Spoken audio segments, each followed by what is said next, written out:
February 2002. Deep in the mountains of Afghanistan, hundreds of Taliban and Al-Qaeda fighters prepared for battle. The U.S. and Allied forces launched one of the most dangerous missions of the war, Operation Anaconda.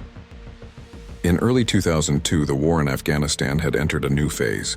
After the fall of the Taliban regime, many Al-Qaeda and Taliban fighters retreated to remote mountainous regions. One of the most dangerous valleys was the Shah-i-Kot Valley, a rugged area where hundreds of insurgents hid in caves and fortified positions. To crush these fighters once and for all, the United States and Allied forces launched a bold and dangerous mission known as Operation Anaconda. After the U.S. invasion of Afghanistan in late 2001, the Taliban government collapsed, but many of their fighters, along with Al-Qaeda militants, escaped into the mountains.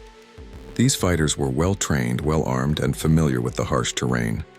The Shah-i-Kot Valley, located near the Pakistan border, became their stronghold.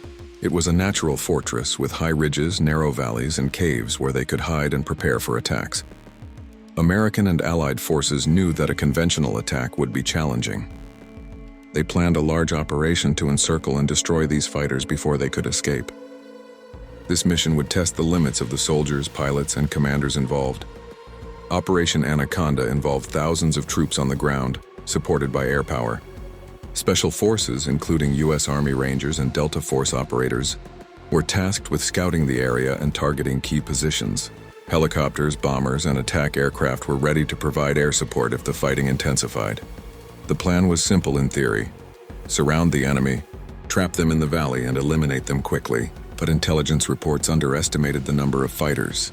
The valley was far more fortified than expected, and the terrain made movement slow and dangerous. On February 2, 2002, coalition forces entered the Shah-i-Kot Valley. Almost immediately, they faced heavy resistance. Hundreds of Taliban and Al-Qaeda fighters opened fire from the high ridges above, using machine guns, rocket-propelled grenades, and small arms. The U.S. troops found themselves pinned down in deep snow and steep mountains. Air support became crucial. Helicopters and jets attacked enemy positions, while artillery targeted suspected hideouts. Despite these efforts, the battle was fierce and chaotic. Soldiers faced extreme cold, rough terrain, and constant enemy fire. Many realized that this would not be a quick victory. One of the main challenges of Operation Anaconda was coordination. Different units, conventional troops, special forces, Afghan allies, and air support, had to work together in a dangerous, fast-moving environment. Communication problems, unclear positions, and the unpredictable nature of mountain warfare made the mission even harder. Soldiers faced exhaustion, injuries, and the constant threat of ambush. Helicopters were vulnerable to enemy fire, and supplies were hard to deliver to troops trapped in the high valleys. Every step forward was a struggle. Despite these challenges, U.S. and Allied forces gradually gained the upper hand. Precision airstrikes destroyed key enemy positions, while ground troops slowly pushed the insurgents back. Special forces conducted daring raids to capture or eliminate high-value targets. The enemy fought fiercely, but over several days their positions were destroyed.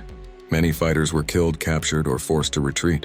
Operation Anaconda was a tactical success, but it came at a cost.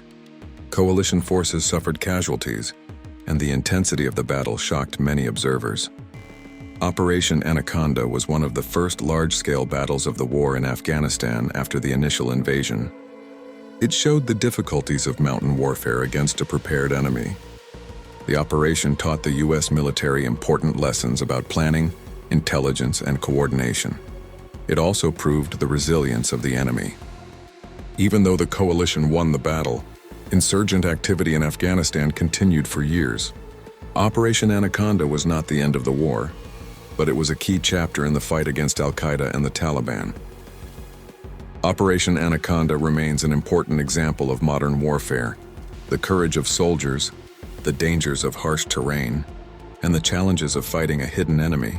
It is remembered as a bold mission, a hard-fought battle, and a lesson in the realities of war.